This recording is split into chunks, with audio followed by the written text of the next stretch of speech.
Fondasi Iman Kristen Alkitabiah.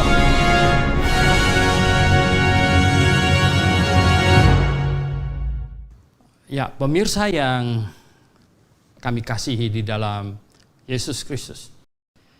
Kali ini saya ingin mengajak pemirsa sekalian untuk mempelajari sesuatu yang belakangan cukup kontroversial, yaitu mengenai nama Sang Pencipta. Nama Sang Pencipta.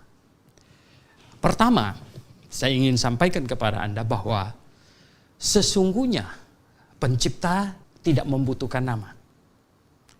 Dia satu. Satu itu tidak perlu nama.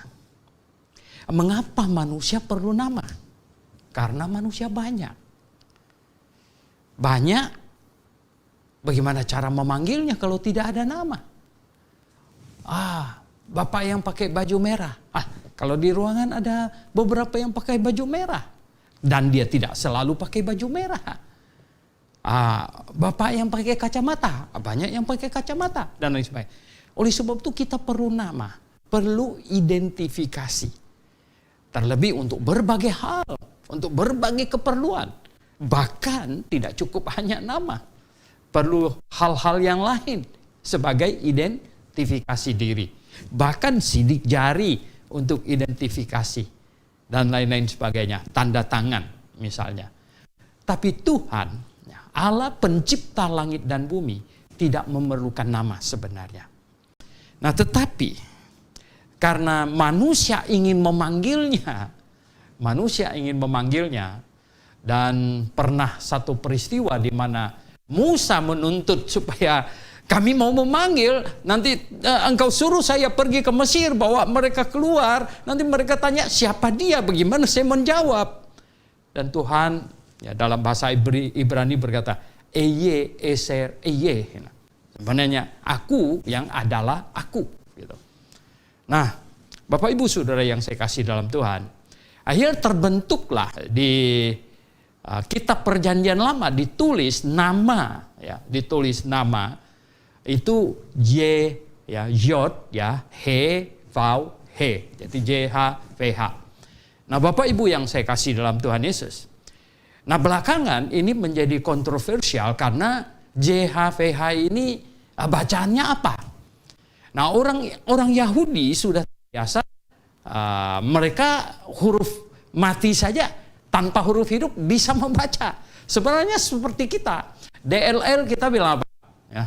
Dan lain-lain. Gitu, DST dan seterusnya. Sekarang makin hari makin banyak singkatan gitu. Nah kita tahu maksudnya apa itu.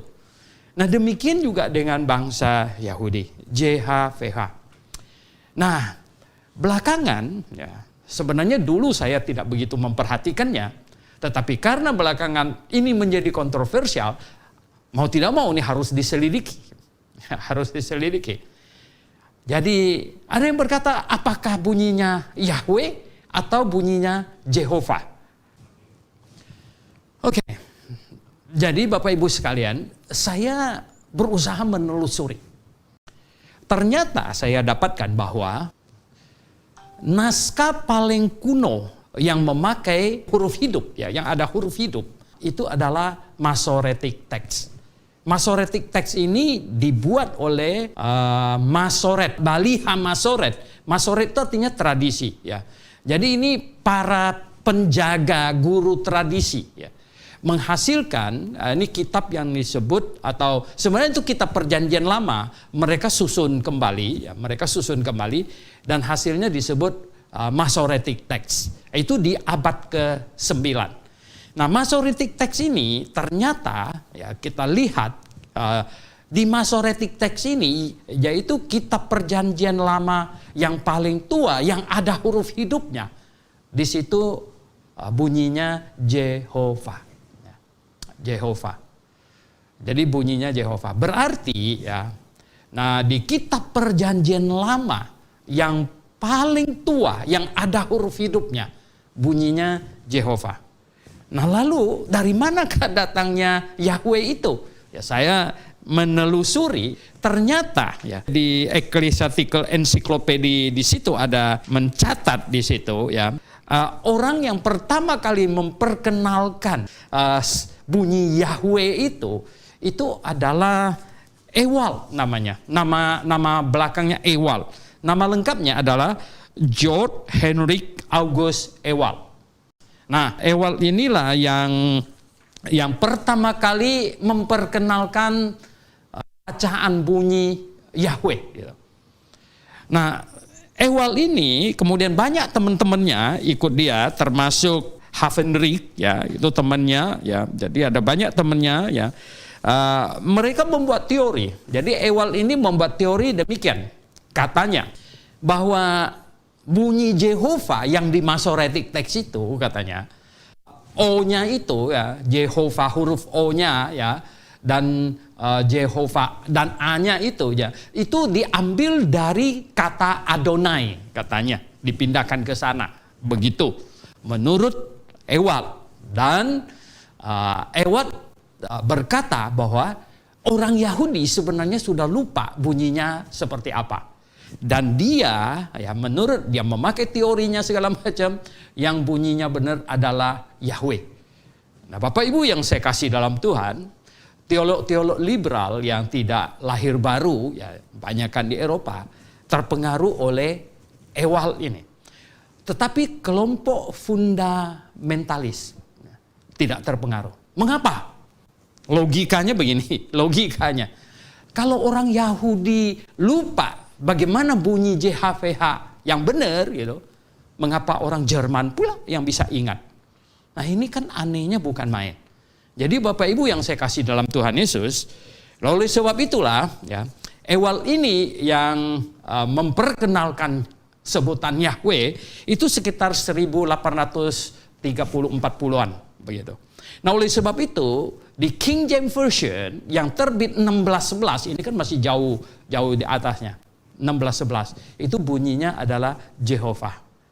Nah, Bapak Ibu yang saya kasih dalam Tuhan Yesus, oleh sebab itu ya, kami kelompok fundamentalis tidak terpengaruh oleh Ewald ya.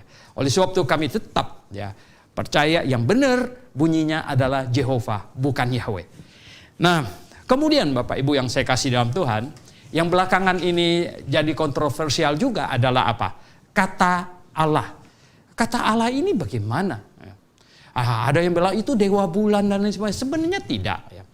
Kata Allah itu ya hampir semua ensiklopedi. Kalau Anda bisa buka misalnya Ensiklopedi Americana, ya, Ensiklopedi Britannica, ya, kamus ini berbagai kamus dan ensiklopedi semuanya menyatakan bahwa Allah, kata Allah itu adalah kata bahasa Arab ya, yang sebenarnya hasil bentukan dua kata dijadikan satu.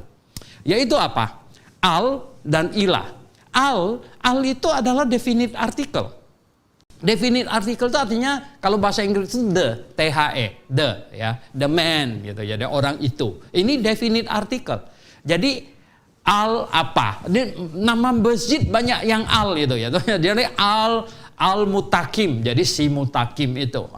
Begitu. Jadi al apa? Nah, al-ilah. Ilah itu apa? Ilah itu adalah sesuatu yang disembah. Ya, sesuatu yang disembah. Nah, lama-lama ya, al-ilah ini jadi tersambungkan menjadi satu kata, hilang i di tengahnya itu menjadi Allah. Nah, oleh sebab itu segala sesuatu yang mereka sembah, artinya yang disembah, itu disebut Allah. Karena al-ilah. Gitu. Jadi, ya enggak heran kalau mereka menyebut patung itu Allah, gitu. Menyebut bulan Allah, gitu. Itu yang disembah. Nah, sama dengan pemakaian kata theos, gitu. Theos dalam bahasa Yunani itu adalah sesuatu yang disembah, gitu. Ya, dewa, ilah, gitu.